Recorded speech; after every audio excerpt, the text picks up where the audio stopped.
When it is 35 degrees, the usual tools of elegance, layers, tailoring, and heels stop working. Yet in these summer looks, 68-year-old Parisian-style icon Inès de la Fressange removes almost all of them and still looks unmistakably polished. No jacket, no heel, sometimes almost no visible structure at all. So what is holding these outfits together? Not more clothing, but 5 precise choices: fit, fabric, color, one playful detail, and the confidence to repeat what works. Today we are decoding those 5 rules. Most elegant dressing advice depends on adding structure, but in real heat, elegance comes from controlling what remains, not adding more.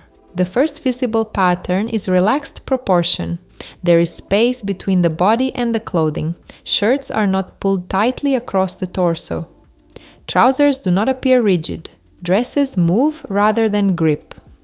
But relaxed does not mean shapeless. That distinction matters. A shapeless outfit has no visible direction. The eye cannot find a shoulder, an ankle, a vertical line, or a clear relationship between the top and bottom. A relaxed outfit still has architecture. The architecture is simply created through drape rather than tightness. Look at the outfits with a loose shirt and cropped or straight trousers. The shirt may be soft, but the trouser provides a clean lower line. In another outfit, both pieces are relaxed, but the wrists and ankles remain visible. Elsewhere, a fluid dress falls in one uninterrupted column. There is always something that tells the eye this looseness is deliberate. That is the first practical lesson. When you add volume for comfort, preserve one clear boundary. It could be the shoulder seam, it could be a clean trouser hem, it could be a small partial tuck. It could be the wrist emerging from a rolled sleeve, it could be the ankle visible beneath a cropped trouser. Or it could simply be one strong, vertical line from shoulder to shoe. The mistake is not wearing loose clothes, the mistake is removing every boundary at once. For example, imagine a very wide blouse worn over very wide trousers, with sleeves covering the hands and fabric collapsing over the shoes. Nothing is necessarily wrong with either garment, but together the body appears to dissolve inside the outfit. Now change only one thing. Roll the sleeves to show the wrist, shorten the trousers so the shoe is visible. Open one extra button at the neckline, or choose a blouse with a clearer shoulder. Suddenly, the same amount of fabric begins to look composed. This is especially useful when you do not want to emphasize the waist. Women are repeatedly told that every loose summer outfit must be rescued with a belt. But a belt is only one form of structure, and in extreme heat it may be the least comfortable one. Structure can come from length, it can come from contrast between a wide top and a straighter bottom. It can come from a substantial sandal beneath a fluid dress. It can come from a shirt collar, a cuff, or the clean opening of a neckline. The goal is not to prove that you have a waist. The goal is to give the fabric a direction. A simple formula is a relaxed shirt, a straight or softly tapered trouser, a flat shoe with a visible shape, and one exposed point, the wrist, ankle, or neckline. For a dress, the formula becomes even simpler. A column or gently A-line silhouette, enough room for movement, a clearly visible shoulder or neckline, and a shoe that does not disappear underneath the hem. So the first rule is not wear oversized clothes. It is use volume for comfort, but keep one line clear enough to show that the volume was chosen. The second rule concerns fabric, but not in the usual way. Most summer advice gives us a short shopping list: buy linen, cotton, or silk. That is not wrong, but it is incomplete. Two garments can carry the same fabric name on the label and behave completely differently. A heavy, tightly woven cotton can feel less comfortable than a lighter blend. A linen garment can be wonderfully airy or so thick and rigid that it feels like upholstery. So instead of asking only, "What is it made from?" ask, "What does this fabric do? Does it lift slightly away from the body? Does it move when you walk? Does it release rather than trap the outline underneath? Does it remain matte in bright light, or does it become shiny and reveal every area of perspiration? Does the wrinkle look soft and natural, or does the whole garment collapse?" In the uploaded images, much of the visual elegance comes from fabric behavior. Crisp shirting creates a gentle frame around the face. Soft trousers fall downward instead of clinging horizontally. Fluid dresses move in one continuous line. The fabric creates enough activity that the outfit does not need many accessories or layers. That is why breathable-looking fabrics have a visual language. They communicate ease through movement. They catch light irregularly rather than reflecting it in one hard synthetic surface. And their slight wrinkles can make an outfit feel lived in rather than poorly maintained, provided the cut itself remains intentional. This is important because many women reject linen after one bad experience. They buy a thin linen shirt, sit in a car for 20 minutes, look down and see creases everywhere. They conclude that linen is inherently untidy. But the real issue may be that the garment has no structure other than perfect ironing. A better linen or linen-like piece has design elements that can survive the wrinkle. A strong collar, a generous cuff, a good shoulder, a deliberate pocket, or a clean side seam. The wrinkles then become texture. They do not become the entire outfit. The same principle applies to fluid fabrics. A soft blouse can look elegant, but only when it falls rather than sticks. If it is too thin, too static, or too fitted, it may reveal more than a heavier garment, while also feeling less comfortable. So when shopping, do not judge the garment only while standing still in front of the fitting room mirror. Move, raise your arm, sit down, walk several steps. Hold the fabric away from your body and release it. Notice whether it returns to a clean fall or remains crumpled against you, and always examine it under stronger light.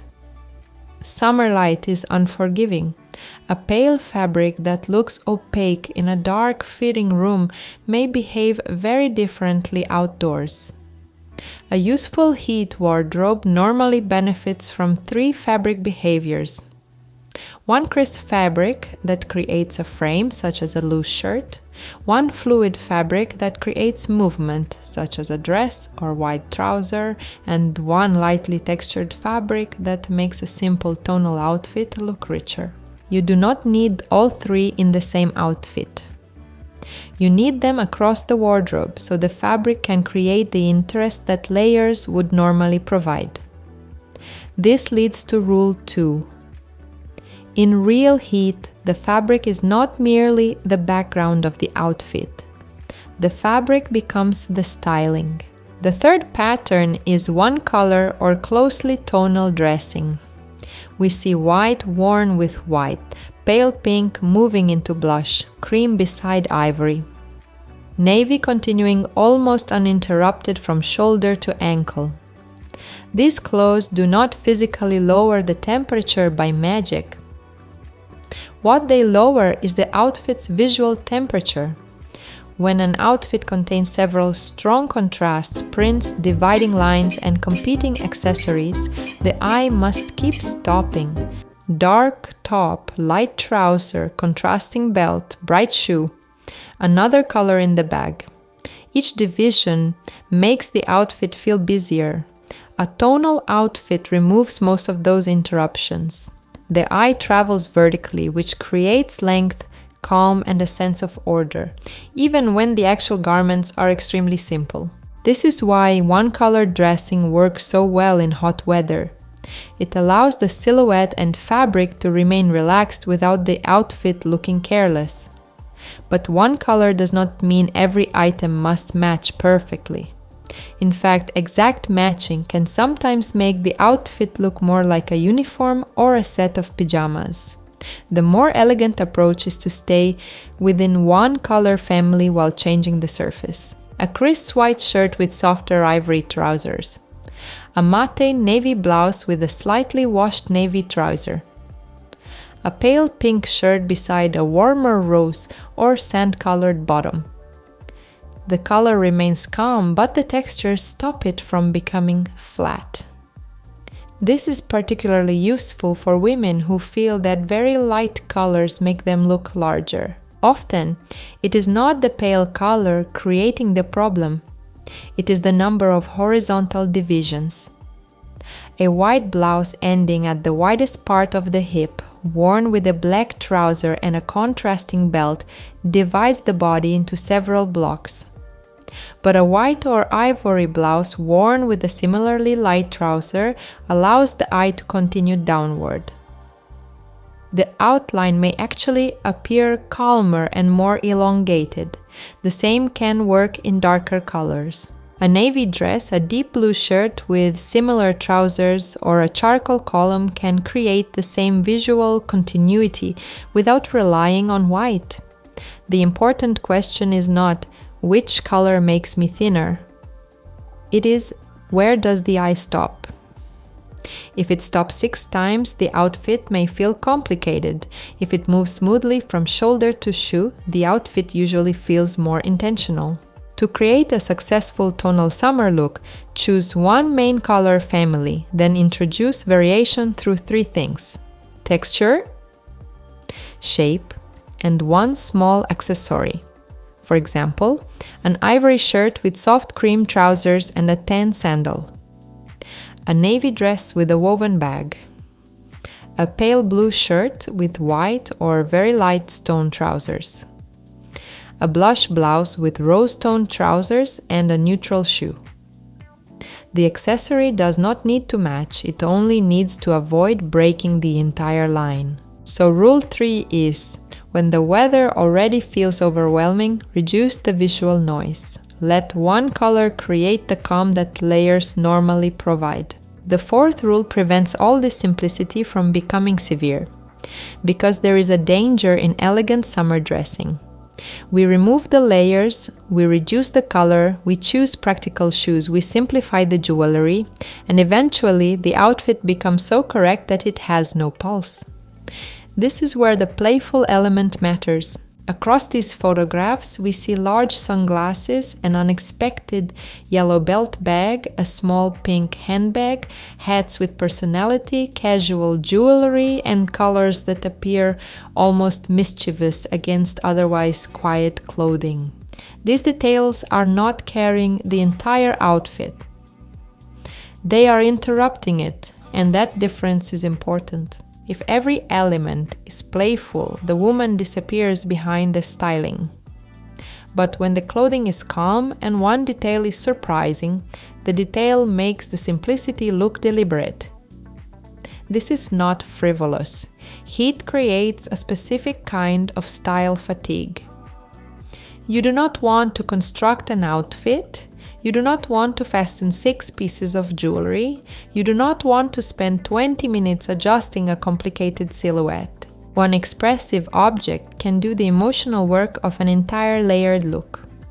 A bright bag, an exaggerated pair of sunglasses, a colored belt bag worn with navy, a slightly theatrical hat, a sandal with a strong buckle, or one piece of jewelry that is more graphic than delicate.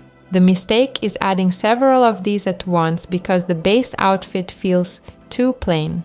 A bright bag, oversized earrings, patterned shoe, colorful scarf, and dramatic sunglasses do not necessarily produce more personality.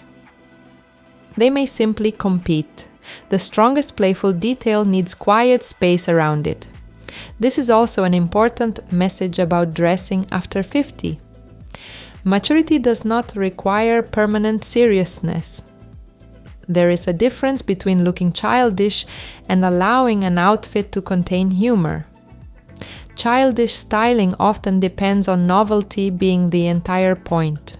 Playful adult styling begins with a coherent outfit, then allows one element to break the rules slightly. You can see the difference in a simple white look with a distinctive bag. The clothes remain clean and familiar. The accessory changes the mood. Or consider a navy outfit with a bright yellow detail. The color is powerful precisely because it occupies so little space. The practical test is simple. Before leaving the house, ask, what is the one thing in this outfit that feels like me rather than merely correct? If you cannot identify anything, perhaps the outfit needs one spark. But if you can identify 4 separate sparks, remove 3. Rule 4 is, do not decorate the heat outfit. Give it one intelligent interruption. The 5th rule may be the most useful because it challenges the pressure to keep producing new outfits. Across these images, several ideas return repeatedly. A loose shirt, a cropped or straight pale trouser, a simple flat shoe, a small crossbody or shoulder bag, a hat or bold sunglasses, a tonal column. The pieces change, but the underlying sentence remains familiar. And this repetition is not evidence of a limited imagination. It is evidence that the wearer understands her visual language. Many women believe that being stylish means looking substantially different every day. Monday must be feminine, Tuesday must be modern, Wednesday must introduce color, Thursday must try a new silhouette. But this constant reinvention makes dressing more exhausting, especially in summer. A signature wardrobe works differently. It identifies a small number of silhouettes that behave well on the body, function in real life, and remain comfortable in the weather. Then it repeats them with slight variations. The color changes, the fabric changes, the bag changes, the sleeve is rolled differently, but the architecture remains dependable. This is why some women appear to have strong personal style, even though their wardrobes are not particularly dramatic. We recognize them. We recognize the shirt shape they prefer, the proportion of their trousers, the type of shoe, the way they use a bag or sunglasses. Their outfits belong to the same person. By contrast, a wardrobe filled with unrelated trend purchases can create many outfits but very little identity. In hot weather, repetition has another advantage. It removes decision fatigue. You already know which underwear works beneath the dress. You know whether the trouser stretches after sitting. You know how the shirt behaves when the sleeves are rolled. You know which shoe remains comfortable after several hours. That knowledge is part of elegance because it allows you to move naturally instead of constantly adjusting your clothes. A useful summer wardrobe might contain 3 repeated formulas. The first, a relaxed shirt, straight or cropped trousers, flat sandals, and 1 small bag. The second, a loose column dress, a substantial flat shoe, sunglasses, and perhaps a hat. The third, a tonal blouse and trouser combination with 1 playful accessory. You could wear each formula several times without creating the same outfit. Change white to pale blue, change navy to chocolate or charcoal, change a crisp shirt to a fluid blouse, change the woven bag to a bright leather one. The viewer still recognizes your style, but the repetition never becomes mechanical. And this solves one of the most common summer shopping problems. When we become bored, we often buy an entirely new category of clothing. A printed jumpsuit, a complicated skirt, a dramatic sleeve, or an uncomfortable shoe enters the wardrobe simply because it looks different. but different is not automatically useful.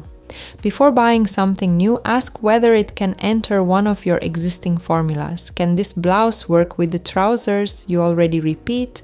Can this sandal complete the dresses you genuinely wear? Can this bag add the playful point to several calm outfits? If not, you may be buying entertainment rather than a wardrobe. There is nothing wrong with entertainment, but it should not be confused with the solution. Rule 5 is, do not be embarrassed by the silhouette that keeps working. Repeat it until other people begin to recognize it as yours. So when it becomes too hot for conventional style, the answer is not to force more structure onto the body. It is to relocate the structure. Rule 1. Relax the fit but preserve one clear line at the shoulder, wrist, ankle, neckline, or hem. Rule 2. Choose fabric by behavior, not by the fiber name alone. Let movement, texture, and drape create the interest. Rule 3. Use one color family to reduce visual noise and create a calmer, longer line. Rule 4. Add one playful interruption so simplicity still contains personality.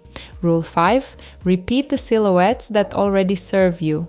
Repetition is how a summer uniform becomes a signature. The deeper lesson in these photographs is that elegance in heat does not come from pretending the heat is not there.